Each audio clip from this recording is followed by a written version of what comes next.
주식이 오르면 팔아야지. 주식이 떨어지면 사야지. 이 말 너무 익숙하지 않아?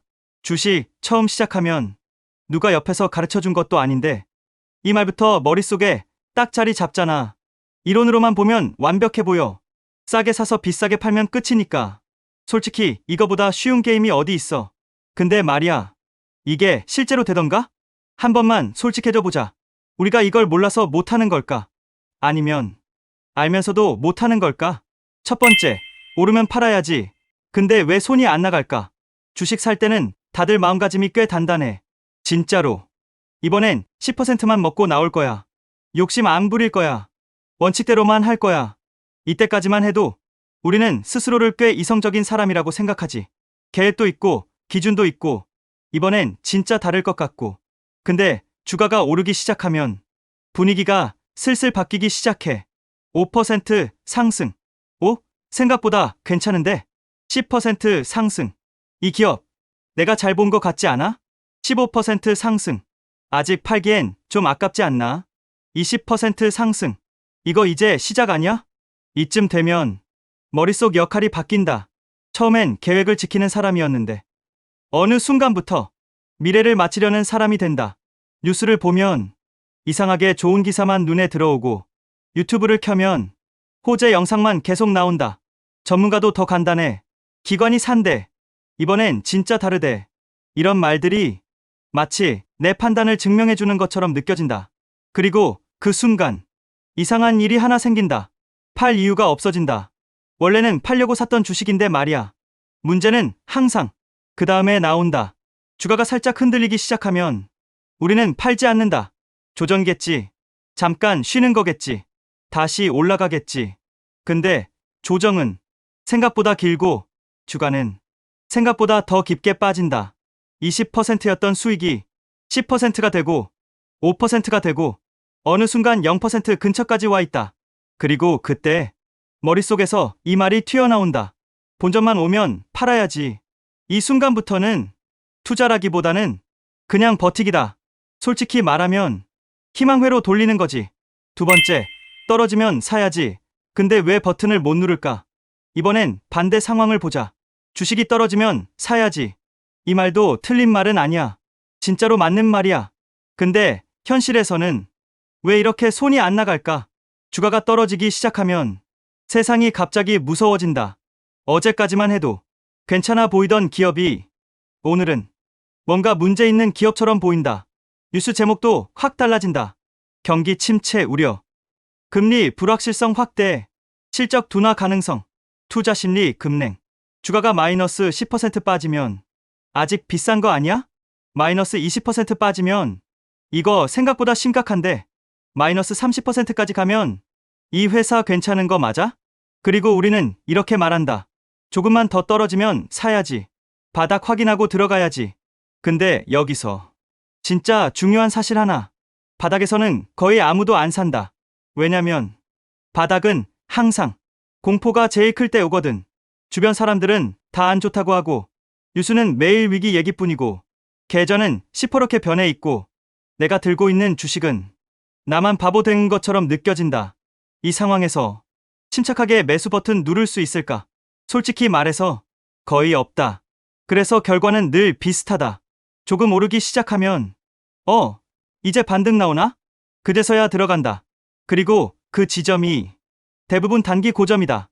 세 번째, 그래서 사람들은 항상 같은 말을 한다. 이거 진짜 웃긴데 한번 떠올려보면 다 똑같다. 주식이 오를 때 사람들은 이런 말을 한다. 조금만 더 들고 가볼까? 지금 팔면 바보 되는 거 아니야? 이건 아직 초입 같은데. 근데 떨어지기 시작하면 말이 완전히 바뀐다. 아, 그때 팔 걸. 왜 욕심을 냈지? 역시 나는 주식이랑 안 맞아. 상황은 다른데 사람들 말은 늘 비슷하다. 오를 때는 미래를 믿고 떨어질 때는 과거를 후회한다. 사람은 현재를 기준으로 판단하지 않는다. 그 순간 감정이 판단을 대신한다. 네 번째, 문제는 공부가 아니더라. 여기까지 오면 이 생각이 든다. 아, 이거 공부 부족 문제는 아니구나. 우리는 이미 다 알고 있다. 싸게 사야 한다는 것도 알고, 비싸게 팔아야 한다는 것도 알고, 장기 투자가 유리하다는 것도 안다. 근데 왜 결과는 늘 비슷할까? 이유는 하나다. 투자는 머리 싸움이 아니라 감정 싸움이기 때문이다.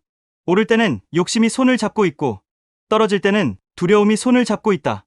머리는 사야 되라고 하는데 손이 안 움직이고 머리는 팔아야 되라고 하는데 손은 더 꽉 쥔다. 그래서 결과가 비슷해진다. 비쌀 때 사고, 무서울 때 팔고, 후회하고, 다시 다짐한다. 다음엔 진짜 다르게 할 거야. 5번째, 나도 똑같이 해봤어. 이 얘기하면 꼭 이런 말 하는 사람 있다. 그건 초보 때 얘기지. 나는 이제 좀 달라. 근데 솔직히 말해보자. 나도 똑같이 해봤다. 오를 때 더 사고, 떨어질 때 손이 안 나가고, 본전 오기만 기다려본 적 한두 번이 아니다. 그때마다 느낀 게 있어. 몰라서가 아니었다. 알고도 못했어. 그래서 깨달았어. 내가 문제라기보다는 사람이라는 게 원래 그런 존재라는 걸. 그래서 투자를 의지로 하려고 하면 점점 더 힘들어져. 6번째, 시장은 사람 마음을 너무 잘 안다. 주식시장이 어려운 이유는 시장이 똑똑해서라기보다 사람 마음을 너무 잘 알기 때문이다. 사람들은 늘 비슷하게 행동해. 오를 때 안심하고 떨어질 때 공포에 빠져. 시장은 그걸 이용해. 사람들이 이제 안전하다고 느낄 때는 이미 가격이 많이 오른 뒤고, 사람들이 이건 위험하다고 느낄 때는 이미 가격이 많이 빠진 뒤야. 그래서 시장은 늘 사람 감정이랑 반대로 움직여. 7번째, 그래서 나는 이렇게 생각하게 됐다. 이 말은 꼭 하고 싶어. 주식이 오르면 팔아야지. 주식이 떨어지면 사야지. 이 말이 틀린 건 아니야. 다만 너무 쉽다. 쉬운 말일수록 지키기는 제일 어려워. 그래서 나는 타이밍 맞히는 투자는 아예 게임에서 뺐어. 대신 이런 걸 봐. 내가 왜 이 기업을 샀는지, 그 이유가 아직 살아있는지, 그리고 시간이 내 편인지, 가격보다 시간이랑 구조를 본다. 8점 기다림은 아무나 하는 게 아니야. 사람들이 종종 이렇게 말해. 장기 투자는 그냥 버티는 거잖아. 근데 그게 생각보다 훨씬 어려워. 남들 수익 인증 볼 때도 버텨야 하고, 계좌가 마이너스일 때도 버텨야 하고, 뉴스가 공포를 키울 때도 버텨야 한다. 이건 의지 문제라기보다 구조 문제에 가깝다. 원칙이 없으면 사람은 감정해진다. 9번째, 그래서 진짜 질문은 이거다. 결국 여기로 돌아온다. 주식이 오르면 팔아야지. 주식이 떨어지면 사야지. 이게 생각처럼 되던가? 아마 대부분 이렇게 말할 거다. 아니, 그럼 질문을 바꿔야 한다. 나는 감정에 휘둘리지 않게 어떤 구조를 만들어 놨을까? 이 질문에 답할 수 있으면 투자가 훨씬 편해진다. 10번째, 마지막으로 하고 싶은 말. 주식은 가격 맞히는 게임이 아니다. 가치가 커지는 자산을, 시간이라는 무기를 들고 같이 가는 게임에 가깝다. 빨리 벌려고 하면 늘 조급해지고, 천천히 가는 사람은 결국 시장을 이긴다. 다음에 또 이런 생각이 들면 한 번만 떠올려봐. 지금 이 감정 때문에 사거나 팔려고 하는 건 아닐까? 그걸 알아차리는 순간 이미 절반은 이긴 거다. 천천히 가자. 주식은 결국 기다린 사람이 가져가는 게임이니까.